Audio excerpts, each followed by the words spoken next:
Hello students, welcome to CR International School online classes. Dear student, today we discuss lesson number first, meaning and objectives of accounting part number 2. Dear student, इसको करने से पहले विशेष हिदायत आपके लिए, please mask का भी regular utilisation करें और hand sanitiser must. Be safety, अपनी सुरक्षा रखें, stay home stay safe. Okay students, तो डियर स्टूडेंट्स, आज मीनिंग एंड ऑब्जेक्टिव्स के अंदर हमने पार्ट 1 के अंदर क्या पढ़ा था? Meanings, definitions, need and features. देखिए, नीड ऑफ अकाउंटिंग क्या है, मैंने बताया था कि डियर स्टूडेंट्स, जिस प्रकार से हम स्टडी करते हैं, पढ़ाई करते हैं, तो एंडिंग में हम ये जानना चाहते हैं कि हमारा रिजल्ट क्या रहेगा। वो हमारी ज़रूरत है, नीड है हमारी। तो ऐसे बिजनेसमैन की नीड है, वो इन्वेस्टमेंट अगर कैपिटल करता है तो वो जानना चाहता है कि उसने क्या खोया और क्या पाया। उसके बाद डेफिनेशन पढ़ी थी। डेफिनेशंस में R.N. एंथोनी ने कहा था कि जो भी रिकॉर्डिंग ट्रांजैक्शन है वो सिस्टमेटिक हो, उसमें कलेक्टिंग हो, समराइजिंग हो, एनालाइजिंग हो और एक अच्छा रिजल्ट निकलता है, वो हमारी डेफिनेशन थी। फिर हमने इसकी फ़ीचर्स पढ़ी थी।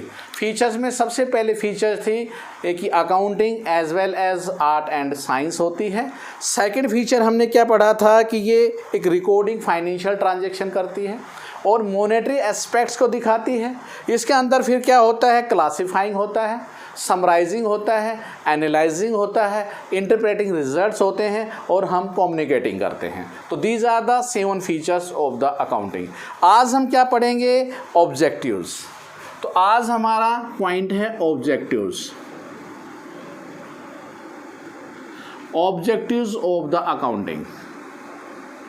देखिए, हर चीज़ का एक उद्देश्य होता है, एक टारगेट अचीवमेंट गोल होता है। बिना उद्देश्य के, जिस प्रकार से आपने सुना होगा, किसी प्रकार के मान लेते हैं, एक नाव अगर मान लेते हैं समुद्र के अंदर है, अगर उसका कोई ऑब्जेक्ट ना हो, उसमें अंदर नाविक हो और एक धैर्य सतान ना हो, तो वो नाव किसी भी किनारे पर जाकर टकरा सकती है। तो हर एक अकाउंटिंग का एक ऑब्जेक्ट है कि क्या ऑब्जेक्ट लेके चल रही है। तो ऑब्जेक्टिव्स के अंदर सबसे पहला पॉइंट क्या है? To keep a systematic record of business transaction. पहला पॉइंट है सिस्टमेटिक रिकॉर्ड। कल भी मैंने बात की थी, सिस्टमेटिक।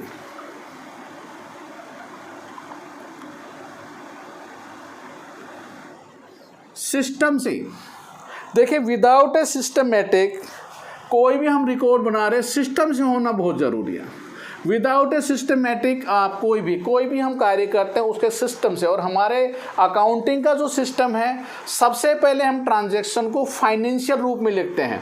देखिए, जो भी लेन देन होगा उसको एक अगर ट्रकबद्ध ढंग से आप नहीं लिखेंगे रिकॉर्ड के अंदर, जैसे मैंने बताया था कि हम एक स्कूल में स्टूडेंट्स का एक प्रॉपर रिकॉर्ड रखते हैं, तो यहाँ भी बिजनेस जो ट्रांजैक्शन होती है, जो लेन देन होता है, उनका हमें सिस्टमेटिक रिकॉर्ड रखता है। तो उसके अंदर क्या होता है कि हम अकॉर्डिंग रूल्स, स्पेसिफाइड जो रूल्स होते हैं और रेगुलेशन होते हैं, उनको हम फॉलो करते हैं, ताकि ये पॉसिबिलिटी हो किसी प्रकार की ओमिशंस, और मैंने भूलना नहीं होता है, या कोई फ्रॉड होती है, फ्रॉड नहीं होगी।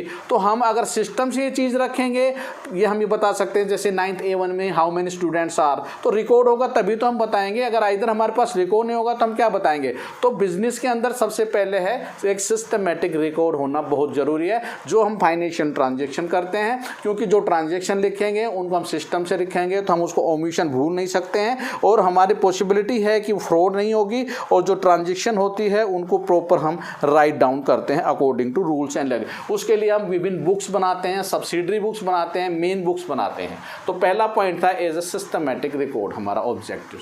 सेकंड पॉइंट स्टूडेंट्स है टू कैलकुलेट प्रॉफिट और लॉस। प्रॉफिट और लॉस, कल भी मैंने कहा था कि हम एंड में जानना चाहते हैं कि हमने क्या खोया और क्या पाया। आप अपना रिजल्ट जानना चाहते हैं स्टूडेंट, पास और फेल।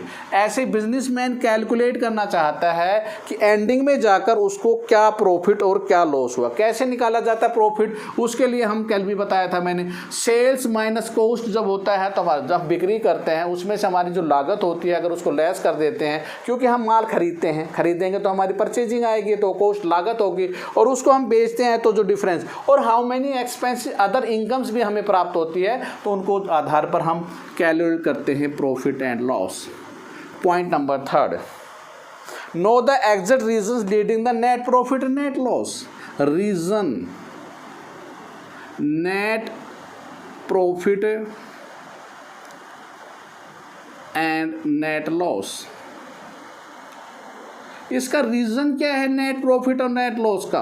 देखिए कारण ढूंढते हैं कि आखिर जब हमने कैलकुलेट किया एक स्टूडेंट पास और फेल, पास हुए तो उसके नंबर कम आए, तो उसका क्या रीज़न था कि उसने क्या कम पढ़ाई की? क्या बिजनेसमैन ने वास्तव में एक्सपेंसेस ज़्यादा तो नहीं कर दी, इनकम कम, तो इस वजह से नेट प्रॉफिट और नेट लॉस आने का क्या रीज़न था? आखिर नेट लॉस के पीछे क्या लॉजिक था? क्या हमारा एक्सपेंसेस ज़्यादा हो गए थे, या नेट प्रॉफिट अगर हायर हुआ है तो उसका क्या रीज़न था? क्या हमारी इनकम ज़्यादा हुई है? तो इस प्रकार से हम उसका एग्जैक्ट रीज़न फाइंड आउट करते हैं। नंबर 4 पॉइंट है financial position of the business. Financial position of the business. अब 4th पॉइंट है फाइनेंशियल। फाइनेंशियल का मतलब होता है वित्तीय स्थिति के बारे में। फाइनेंशियल पोजीशन हमें क्या बताती है, नोट करने। हमेशा हम जो हमारी बैलेंस शीट बनती है, बैलेंस शीट वर्ष के अंत में बनाई जाती है। बैलेंस शीट में क्या होता है, हमारी लायबिलिटीज़ और एसेट्स होती हैं। एसेट्स माने जो संपत्ति जिससे हम एक बिजनेस को सेटल करते हैं, और लायबिलिटीज जिनका पैसा देना होता है। इसमें हमारी करंट लायबिलिटी हो जाती है, आउटसाइड लायबिलिटी हो जाती है, और इंटर लायबिलिटी होती है। तो इससे बैलेंस शीट, और बैलेंस शीट का total dear students every time में भी इक्वलिटी, हमेशा बराबर बराबर पाया जाता है। अगर इसके अंदर डेटर ज़्यादा है, मांगने वाले, देखो मांगने वाले ज़्यादा होंगे तो हमारी स्थिति सही नहीं है। हम अगर ज़्यादा मांगते हैं तो हमारी स्थिति सही है, तो इसलिए हमारे डेटर अच्छे होने चाहिए, ना कि क्रेडिटर। तो वो फाइनेंशियल पोजीशन के बारे में बताते हैं। Next, ascertain the progress of the business year two year. 4th point है प्रोग्रेस। 5th पॉइंट क्या है हमारा, प्रोग्रेस। Year two year. देखो आप पढ़ते हैं 8th क्लास में आपके मार्क्स 9th में क्या आए, 11th में, 10th में, तो इसकी प्रोग्रेसिंग पता लगती है। हर साल बढ़ते गए तो इसका मतलब आपकी अच्छी स्थिति है। तो हम ये बिजनेसमैन में प्रॉफिट पहले 80,000 था, फिर 1 लाख हुआ, फिर 1,20,000, 1,50,000। तो उस प्रोग्रेस को ईयर टू ईयर डिफाइंड किया जाता है कि स्थिति एक अच्छी स्थिति में चल रहा है। तो वो प्रोग्रेस कहाँ से पता लगेगी, जब हम प्रॉफिट और लॉस अकाउंट बनाएंगे। अगर हमें यही नहीं पता, आपका रिजल्ट ही अगर हम फाइंड आउट ना करें, 31 मार्च को ना बताएं, तो आपको क्या पता लगेगा कि आपकी पूरे साल की क्या प्रोग्रेस होगी। तो प्रोग्रेस को ईयर टू ईयर। फिर कहते हैं errors and fraud. Detect errors and fraud. देखिए पूरे साल आप जब पढ़ते हैं तो आप, टीचर आपकी गलतियां निकालता है, उन गलतियों से आप सीखते हैं। तो बिजनेसमैन भी क्या करता है कि जो भी गलतियां की हैं उन एरर को डिटेक्ट करता है और उनको दूर करने की चेष्टा करता है। और कोई भी कर्मचारी के द्वारा किसी प्रकार का फ्रॉड किया जाता है, उस फ्रॉड को रोका जाता है। तो इस प्रकार से हम कह सकते हैं एक बिजनेसमैन डिटेक्ट करता है कि how many may be fraud and error less होना चाहिए, गलती कम से कम होनी चाहिए। तो इस प्रकार से नेक्स्ट ऑब्जेक्ट हमारा ये होगा। Next, provide information to various parties. Information provide various parties. अब देखिए वेरियस पार्टीज कौन है। हम देखिए आपके रिजल्ट को आप भी देखते हैं, आपके पेरेंट्स भी, आपके रिलेटिव्स भी, तो ये वेरियस पार्टीज है। तो यहाँ पर भी बिजनेसमैन के जो रिजल्ट को होता है वो कौन कौन देखेगा। सबसे पहले तो ओनर, भाई मालिक को, मालिक के साथ साथ कौन कौन है, क्रेडिटर, मांगने वाले भी देखते हैं भाई आपका रिजल्ट क्या रहा। उसके बाद एम्प्लॉइज़, जो कर्मचारी काम करता है वो देखता है। उसके बाद गवर्नमेंट हमारी देखती है, क्योंकि गवर्नमेंट को टैक्स वगैरह लेना होता है। और इन्वेस्टर, जिन्होंने आपके ऊपर पैसा लगा रखा है। तो these are the various parties are the interested. तो यहाँ पर हम कहेंगे, तो लास्ट हमारा जो है पॉइंट वो होता है कि various information provided by you. उनको जो विभिन्न सूचनाएं देते हैं कि बिजनेस की क्या पोजीशन है, प्रॉफिट है या लॉस है, पोजीशन कैसी है। तो these are the 7 objectives of maybe accounting. एक बार फिर रिपीटेशन पे डालता हूँ, एक बहुत ही आसान मोड है, आराम से, ईजियर। Systematic record. देखिए कोई भी रिकॉर्ड है उसको हम एक सिस्टम से रखते हैं। सिस्टम से अगर रखेंगे तो आसानी से आप अपने प्रॉफिट और लॉस को कैलकुलेट कर सकते हैं। कैलकुलेट प्रॉफिट और लॉस होगा तो हमारा नेट प्रॉफिट और नेट लॉस आएगा, या तो नेट प्रॉफिट होगा या नेट लॉस होगा। फिर उससे हम अपनी फाइनेंशियल पोजीशन को फाइंड आउट कर सकते हैं। फाइनेंशियल पोजीशन के आधार पर हमारे जो प्रोग्रेस है वो ईयर टू ईयर हमें प्राप्त होती रहेगी, और प्रोग्रेस मिल गई तो हम किसी प्रकार की जो गलतियां हैं उनको कम से कम करने की संभावना करेंगे, उसको डिटेक्ट करते हैं, और कोई फ्रॉड होती है उसको भी हम रोकते हैं। फिर क्या होता है, जो इन्फॉर्मेशन प्रोवाइडेड होती है वो इन्वेस्टर जो भी होता है या ओनर होता है या क्रेडिटर होता है, वेरियस पार्टीज को हम बताते हैं कि हमारी पोजीशन कैसी है। तो these are the 7 objectives of the accounting. Next, functions of accounting. Next topic,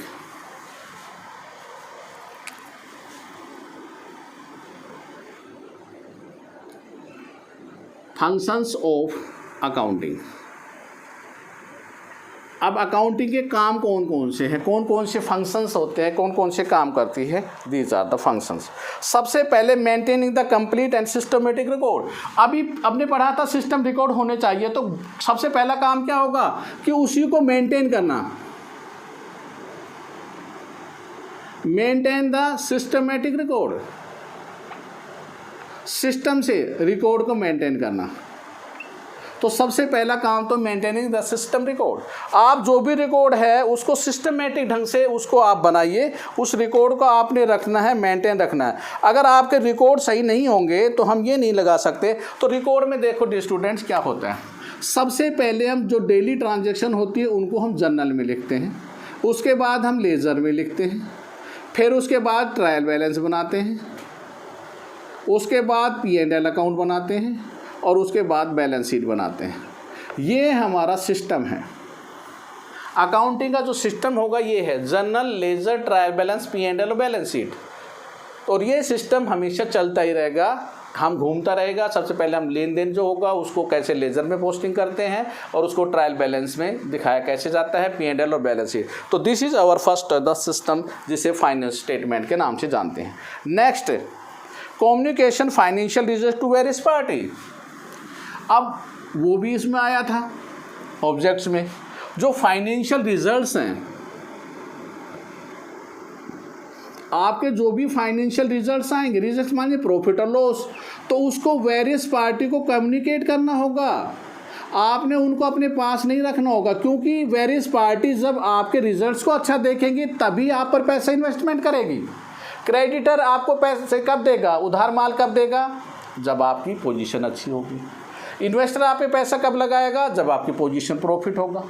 employees आपके यहाँ काम क्यों करेगा, कि आसानी से सैलरी वगैरह वेजेस अगर टाइम पे मिलती है, तो गवर्नमेंट को प्रॉफिट टैक्स मिलता है। तो these are the financial results है, वो वेरियस पार्टी को हमने कम्युनिकेट करना होगा, उनको बताना होगा। कम्युनिकेट होता है अपने विचारों का आदान प्रदान करना, उसे कम्युनिकेट कहते हैं, अपने तथ्यों का बताना। Next, protecting the assets of the business. Protect क्या करने हैं, वो एसेट्स। देखिए हमारे पास बिजनेस में विभिन्न एसेट्स होती हैं, जिसमें करंट एसेट्स और फिक्स्ड एसेट्स। जब हम बिजनेस करेंगे तो हमारे पास लैंड एंड बिल्डिंग होगी, प्लांट एंड मशीनरी होगी, फर्नीचर होगी, डेटर होंगे, हमारे पास स्टॉक होगा। उन एसेट्स को प्रोटेक्ट करना है। प्रोटेक्ट का मतलब ज़्यादा से ज़्यादा बढ़ाना है, ना कि उनको कम करना है। हमारा कार्य होगा कि अपनी एसेट्स को प्रोटेक्ट करें हम। तो प्रोटेक्ट कब होगा, जब उनको आप ध्यान रखेंगे आसानी से, तो हम उनको प्रोटेक्ट कर सकते हैं। Assistance to management, assistance to management. Assistant माने सहायक। मैनेजमेंट कौन होती है, मैनेजमेंट होती है जो व्यक्ति मैनेज करते हैं, आपकी कंपनी में जो कार्य को मैनेज करेंगे।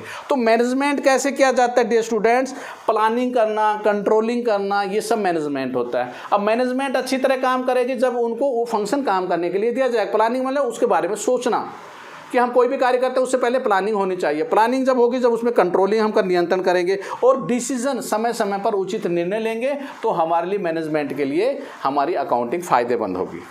नेक्स्ट, ट्रस्टीशिप्स। ट्रस्टीशिप्स माने क्या होता है, विश्वास।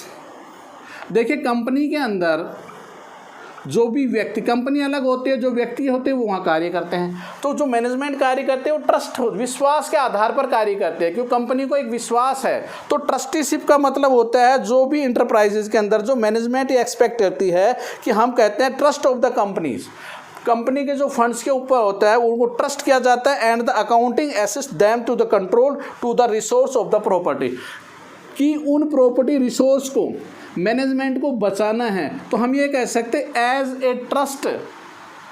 देखिए कंपनी हमने कहा एक आर्टिफिशियल पर्सन है, तो जो भी अकाउंट बनाए जाएंगे उसके अंदर जो मैनेजमेंट है वो उनको बचाने की कोशिश करेगी और उसके लिए एक ट्रस्टी मानी जाती है। Next complaints of the legal needs, complete करना लीगल नीड्स। लीगल माने कानूनी ज़रूरत, कानूनी औपचारिकताएं।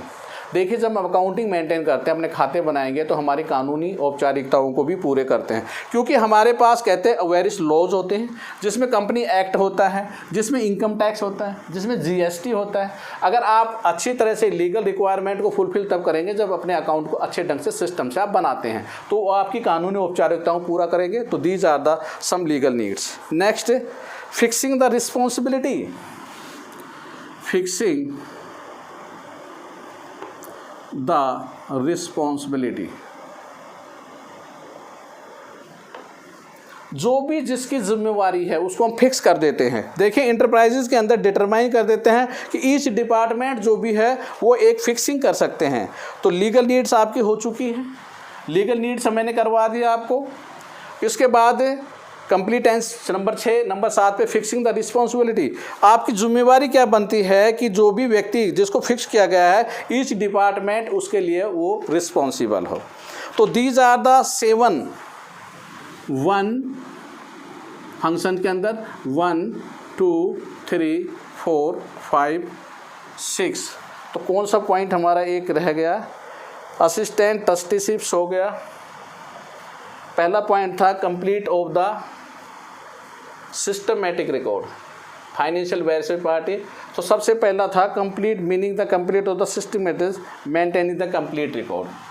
तो financial results to various party ये पहला था। तो पहला पॉइंट मैंने यहाँ पे यह है सिस्टमेटिक रिकॉर्ड में, आप उसको बताइए जो भी सिस्टम रिकॉर्ड। तो पहला पॉइंट सिस्टम रिकॉर्ड था। सेकंड हमारा फंक्शन रिजल्ट वेरियस पार्टी। तीसरा है प्रोटेक्टिंग होता है, मैनेजमेंट 4, 5 हमारा ट्रस्टीशिप्स है, 6 लीगल नीड्स है और 7वां हमारा फिक्सिंग रिस्पॉन्सिबिलिटी। एक बार फिर देख लीजिए डियर स्टूडेंट्स, जो भी रिकॉर्ड होगा वो एक सिस्टम से मेंटेन करना होगा। ये पहला फंक्शन है, क्योंकि बिना सिस्टम के मैंने लिखा भी था, जर्नल बनानी होगी, लेजर बनानी होगी, ट्रायल बैलेंस बनाना होगा, बैलेंस शीट बनाना होगा। वो पहला पॉइंट था जो मैंने पहले लिखा था आपको, नोटिस। सेकंड पॉइंट है रिजल्ट्स वेरियस पार्टीज हैं, protect of the assets of business को आपने प्रोटेक्ट करना है हमारी एसेट्स को, और जो भी मैनेजमेंट है उसके लिए सहायक होनी चाहिए कि फायदेमंद अकाउंटिंग उसके लिए अपना लाभ प्रदर्शन करे। और ट्रस्टीशिप माने विश्वास होना बहुत जरूरी है मैनेजमेंट। लीगल नीड्स कानूनी औपचारिकताएं हमारी अकाउंटिंग कंप्लीटेशन करती है, और जिस व्यक्ति को भी एक रिस्पॉन्सिबिलिटी दी जाती है उस रिस्पॉन्सिबिलिटी को कंप्लीटेशन करना है। डियर स्टूडेंट्स, आपने फिर बता देता हूं कि जितना भी मैं थ्योरेटिकल पार्ट्स कर रहा हूं, जो पॉइंट है केवल उन्हीं के नोट्स आपने मेंटेन करना है, और इनको थ्योरी को जो लिख रखा है उनको आपने रीड करना है। ओके स्टूडेंट, कल के लिए भी आपने अपनी फेयर नोट के अंदर नोट्स जो बनाने हैं वो नीड ऑफ अकाउंटिंग के बारे में लिखना है। अकॉर्डिंग टू नोट्स आप बना लीजिए नीड ऑफ अकाउंटिंग, एक डेफिनेशन लिखनी है एंथोनी की। उसके बाद मैंने बताया था फीचर्स जो भी मैं आप बता रहा हूँ उनको केवल आपने पॉइंट लिखने हैं और बाकी को आपने रीड करना है। कोई डाउट है कोई किसी प्रकार से, ये कल का था होमवर्क। आज का जो होमवर्क है डियर स्टूडेंट्स, इसमें केवल आपने 2 पॉइंट है, एक ऑब्जेक्टिव्स और दूसरा हमारा है फंक्शंस। इन दोनों को आपने पॉइंट को केवल राइट डाउन करना है। Okay students, if any problem please contact my WhatsApp number 9416586639। किसी भी प्रकार के regarding problem please contact my WhatsApp number. Okay student, thank you, stay home, stay safe, goodbye, have a good day.